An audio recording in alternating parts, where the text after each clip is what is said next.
Hey, Climber, happy Monday. Happy Movement Monday. What we want to talk about today is, and I know some of these are repeat, maybe you're like, hey, I think we've talked about this before, and that's because the problems we have continue to be the problems that we have, if that makes sense, right? Sometimes it's like we're having difficulties, and I think we look for a lot of times solutions that are, we're like, well, I'm doing the basics, right? It's like saying, well, I'm going for a walk, but now I'm going to find a different way because I want to try to find some like new, great, and improved way to be able to do something different.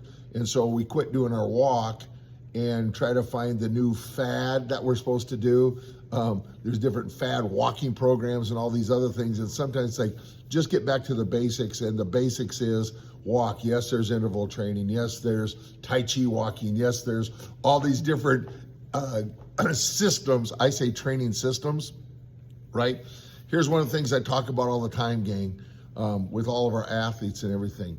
Systems will change. Training systems change, but training principles hold true. It's like the principle of gravity. You can argue it and say, well, I don't really believe in it. Let's go to the top of the building and we'll hop off and we'll see the principles of gravity is going to win, right? So systems can change. Training systems, how we implement something can change. But if you look at the base principles of what you need to do, that's going to be key. And so one of the things what we're talking about today, this week, I really want to just focus on is hands and wrist training. And we kind of shown this before, but I'm literally at my desk right here, right? Been hammering, getting some things done, writing and doing some different things. So I just even know, like, I have to take some breaks once in a while. And some of the things that I do are pretty simple, easy to do.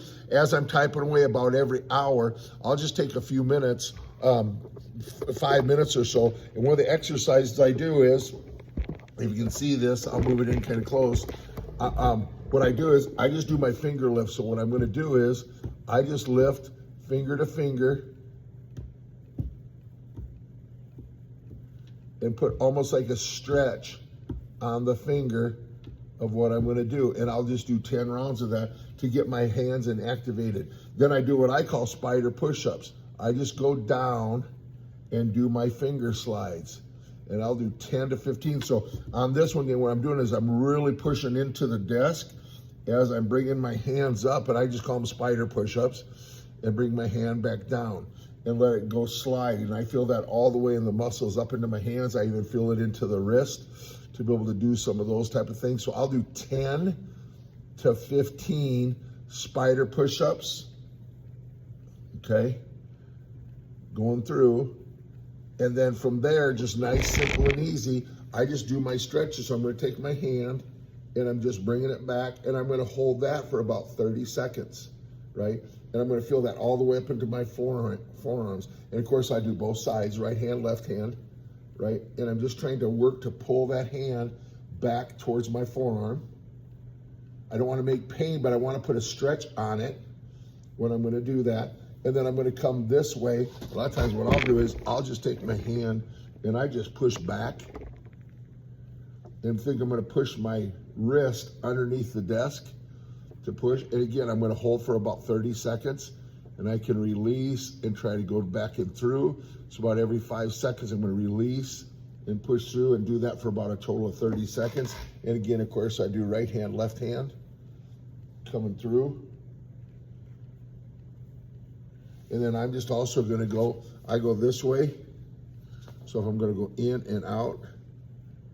And one of the things you can do here is, and I'll push with this hand, is because I want to make sure as I'm pushing my hand out to the side, right? A lot of times what happens if I don't have it on a surface, when I do this, I'll actually push my hand up and I'm really not getting that internal and external movement when I'm doing that. So I'll just push to the outside, make sure my wrist, my forearm's still pointing straight ahead as I push through this way. And then I'm going to come and pull into the inside. And again, for about 30 seconds, right? So with all the exercise, my lift, if that takes about a minute, my spider push-up takes about a minute, right? You're looking at about 5 to 6 minutes to really make an impact on how your wrist, your forearms are going to feel. And you might even feel that up into your elbow. I have some folks that do this and say, man, I really started to notice that effect up in my elbow.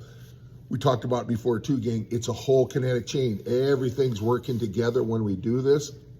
Because even on Wednesday, when you take a look, we're going to be talking about grip strength and how our core, doing some core things, can affect what's happening with our wrist, our forearms, and how if we engage our core and get that locked in, that's going to be a huge indicator on what happens when we're using our body on the outside. So I always think about this. We'll talk about it on Wednesday. But the trunk of a tree, if that's good and stable, the branches can move and do some things, but the tree is going to be there and going to stay stable. If the trunk is weak and as the branches move, the tree moves, the tree is going to tip over and have some injury. We don't want that to happen. We'll talk about it on Wednesday, core and how our grip strength and our core and our arm, all those things work together. That's going to be on our Wednesday workout.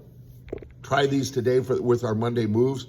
See if that gives any release. And again, remember, if you have questions about something that's bothering you, don't be scared to reach out, because your ideas and topics give me the ideas and topics to be able to talk to you to hopefully help you out and live pain-free. Keep rocking and rolling this week. Let's make it a great one.